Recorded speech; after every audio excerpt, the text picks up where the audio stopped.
आपकी मेहनत के पैसे पर टैक्स देने का क्या मतलब है? क्या आपने कभी गौर किया है कि आपके आय का कितना हिस्सा टैक्स में चला जाता है? क्या ये टैक्स वाकई में हमें फायदा पहुंचाती है? इस बदलाव का क्या मतलब है? क्या ये सुधार है या सिर्फ दिखावा? ये सही है कि उन्हें सबसे ज्यादा बोझ उठाना पड़ता है। 72,500 का टैक्स देना पड़ेगा। क्या यह आपको परेशान नहीं करता? बड़ा हिस्सा टैक्स में चला जाता है। कैसे ये हमारे मध्य वर्गों को प्रभावित करते हैं, मुझे समझ नहीं आता। लेकिन क्या वही दी गई जानकारी वास्तव में समझने में आसान है? इस बात की मुझे सोचने पर मजबूर कर दी। मैंने अपने एक दोस्त अमर से बात की। अमर एक IT प्रोफेशनल है जिसकी वार्षिक आय 9 लाख है। उसने मुझे बताया कि इस साल उसे अपने बच्चों की शिक्षा के लिए फीस भरनी थी, लेकिन उसे अपनी आय के कारण उच्च टैक्स दरों का सामना करना पड़ा। मुझे समझ नहीं आता। अमर ने कहा, मैं मेहनत से कमाता हूँ, लेकिन हर साल मेरा एक बड़ा हिस्सा टैक्स में चला जाता है। अब मेरे पास बचत के लिए कुछ नहीं बचता। इस बातचीत ने मुझे सोचने पर मजबूर कर दिया। क्या हम सभी अमर की तरह महसूस करते हैं? क्या आपने कभी सोचा है कि आपके मेहनत के पैसे पर टैक्स देने का क्या मतलब है? इनकम टैक्स स्लैब एक ऐसा विषय है जो न केवल हमारी जेब पर असर डालता है बल्कि हमारी आर्थिक स्थिति को भी प्रभावित करता है। आज हम जानेंगे कि इनकम टैक्स स्लैब क्या है, ये क्यों बनाए जाते हैं और ये कैसे ये हमारे मध्य वर्गों को प्रभावित करते हैं।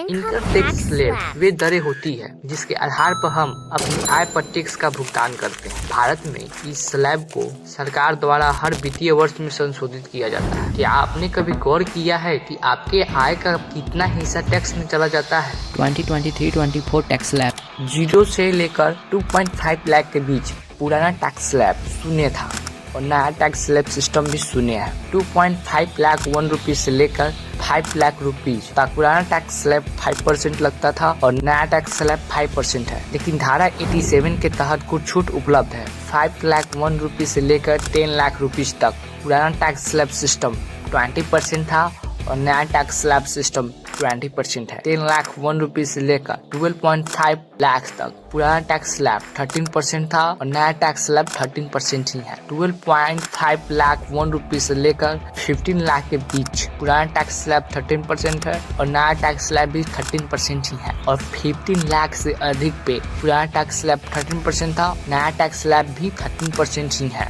Why do we have income tax tax slab slabs? क्यों बनाए जाते हैं? भारत सरकार इनकम टैक्स का उपयोग सरकारी योजनाओं, बुनियादी ढांचों और सामाजिक कल्याण के लिए धन जुटाने के लिए करती है। क्या ये टैक्स वाकई में हमें फायदा पहुंचाती है? ये सिर्फ आम जनताओं को बोझ डालती है। इनकम टैक्स स्लैब का मुख्य उद्देश्य प्रगतिशील कराधान प्रणाली को लागू करना है, यानी उच्च आय वाले व्यक्ति से अधिक धन लिया जाता है जिससे मध्य और निम्न वर्ग पर टैक्स का बोझ कम हो। अब सवाल यह है कि इस टैक्स स्लैब का असर किसी पर सबसे ज्यादा पड़ता है? सही कहा, यह सीधे आमतौर पर मध्य वर्ग पर प्रभाव डालता है। यह वर्ग 2.5 लाख से लेकर 10 लाख की आय के बीच होता है। जैसे जैसे आपकी आय बढ़ती है आपके टैक्स स्लैब पर भी बदलाव होता है, जिससे आपकी जेब पर सीधा असर पड़ता है। अमर की कहानी से सीख लेते हुए यदि आपकी वार्षिक आय 9 लाख रुपए तो उस पे लगने वाला टैक्स लगभग 72,500 का टैक्स देना पड़ेगा। क्या यह आपको परेशान नहीं करता?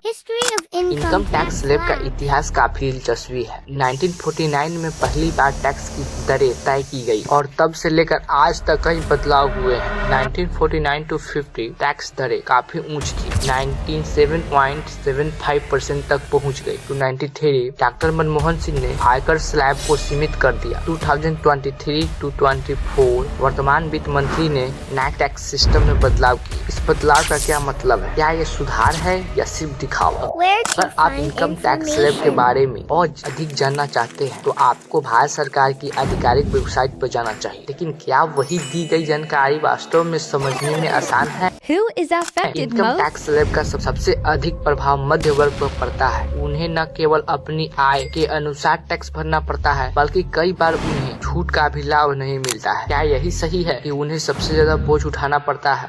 मध्य वर्ग के लोग टैक्स बचाने के लिए कई उपाय करते हैं, जैसे कि धारा 18C निवेश पर 1.5 लाख की छूट मिल जाती है। और धारा 7 जो स्वास्थ्य बीमा प्रीमियम पे छूट मिलती है। लेकिन क्या ये उपाय वास्तव में पर्याप्त है? My opinion. सरकार को क्या कदम उठाना चाहिए ताकि ये प्रक्रिया और भी आसान हो सके? शायद हमें स्लैब की संख्या को कम करने की जरूरत है। Outro. अगर आपको यह जानकारी पसंद आई तो कृपया इस वीडियो को लाइक करें, हमारे चैनल को सब्सक्राइब करें। नीचे कमेंट में बताएं कि आपके विचार में टैक्स स्लैब को कैसे सुधारना चाहिए। क्या आप अपने अनुभव शेयर करना चाहेंगे?